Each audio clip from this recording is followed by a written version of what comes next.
Frankenstein নামটা শুনলে একটা অতিকায় দানবের মুখ ভেসে আসে, তাই না?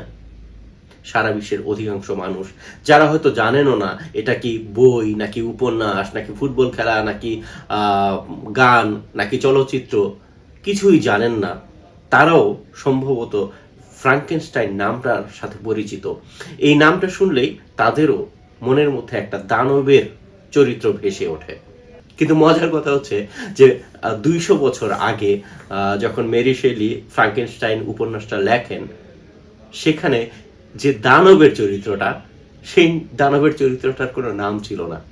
তাহলে ফ্রাঙ্কেনস্টাইন নামটা কোত্থেকে এলো?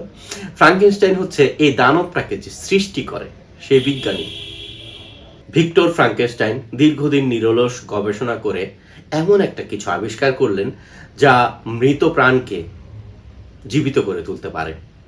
একটা মৃত প্রাণকে তিনি জীবিত করে তুললেন।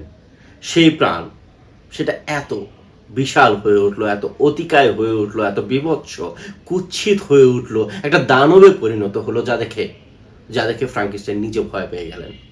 এই ভিক্টর ফ্রাঙ্কেনস্টাইনের নিজের তৈরি করা এই দানব একসময় তার জন্য বিভীষিকা হয়ে উঠল। শত শত মানুষ এই দানবের হাতে নিহত হলো। একসময় ভিক্টর ফ্রাঙ্কেনস্টাইন নিজেও এই অতিকায় দানবের দ্বারা ধ্বংস হলেন। তো এই ফ্রাঙ্কেনস্টাইন সারা বিশ্বে একটা রূপকের মর্যাদা পেয়েছে, যে সৃষ্টিকর্তা এমন দানব যখন তৈরি করে, সেই দানব তার নিয়ন্ত্রণের বাইরে চলে যায়। একটা পর্যায়ে সেই দানব নিজের সৃষ্টিকর্তাকেই ধ্বংস করে দেয়।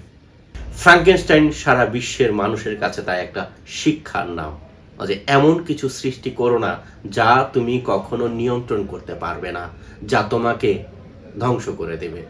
শত শত বছর ধরে ফ্রাঙ্কেনস্টাইন সারা বিশ্বে কেন এত গুরুত্বপূর্ণ, কেন এত চর্চিত, সারা বিশ্বের মানুষ কেন ফ্রাঙ্কেনস্টাইনকে মনে রেখেছে এই কারণে যে এইটা শিক্ষা তাদের নিতে হবে যে এমন কিছু সৃষ্টি করা যাবে না, এমন কোনো অতিকায় দানবকে তৈরি করা যাবে না, সৃষ্টি করা যাবে না, যে দানব একসময় সর্বগ্রাসী ভয়ঙ্কর হয়ে ওঠে, যে দানব একসময় সৃষ্টিকর্তাকেও ধ্বংস করে ফেলতে পারে।